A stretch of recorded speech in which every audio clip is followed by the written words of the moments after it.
Aujourd'hui, les caméras de surveillance sont partout ou presque. Elles permettent d'assister à bien des délits, des systèmes qui sécurisent les magasins et entreprises, voire même de plus en plus souvent les lieux publics.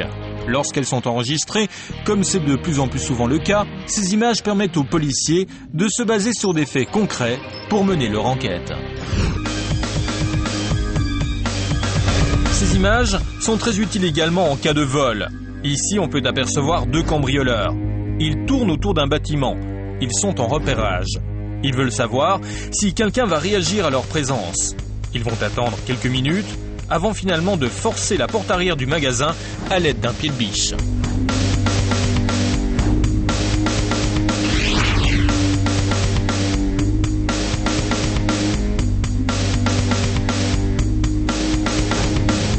Les voleurs ont à présent pénétré par effraction.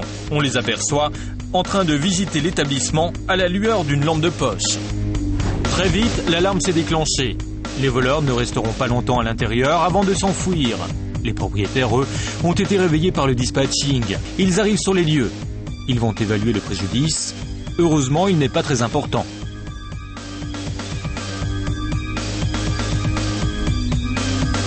Quelques minutes après, sur leur ordinateur, ils vont pouvoir faire visionner les images à la police. La sécurité est une préoccupation de nombreux commerçants. Retour dans une station-service où un événement vraiment pas banal va se produire. 2 malfaiteurs sont en train de forcer l'appareil de paiement électronique. Il n'y a pourtant pas d'argent dedans, c'est un simple lecteur de cartes. Mais visiblement, c'est sa technologie qui intéresse les voleurs. Ils vont s'emparer de l'appareil, probablement pour le démonter, voire le trafiquer. Ces petites mains font sans doute partie d'un réseau criminel actif dans les escroqueries aux cartes bancaires. Aujourd'hui, il n'y a pas que les commerces qui sont équipés en vidéosurveillance. De nombreuses villes et communes utilisent également cette technologie. Comme à Bruxelles, nous sommes dans le dispatching de la police. Des caméras placées un peu partout tiennent la ville à l'œil. Ici par exemple, vous avez la caméra qui se trouve angle Bookout, avenue du Football. Donc, bon là pour l'instant le zoom est au minimum. Bon, certaines caméras sont en couleur, d'autres noir et blanc. Ça dépend un peu de notre état de remise à niveau. Donc par exemple.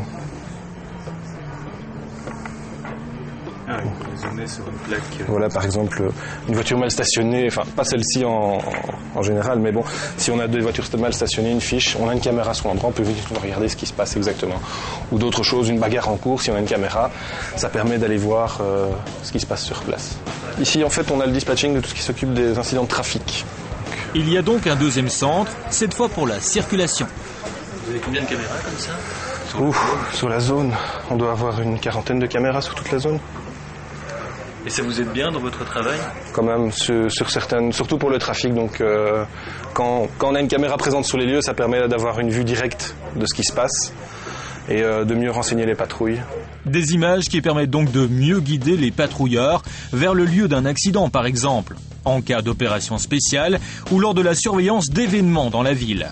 Les caméras installées par les particuliers ou les entreprises peuvent par ailleurs aider la police dans leurs enquêtes, mais aussi lorsqu'elles sont reliées à un dispatching, permettent ce que l'on appelle un lever de doute, autrement dit, déterminer en direct s'il s'agit d'une alarme intempestive ou au contraire d'une réelle urgence. À l'heure actuelle, seuls 5 à 6% des utilisateurs de vidéosurveillance en Belgique seraient reliés à un dispatching qui permet cette vérification.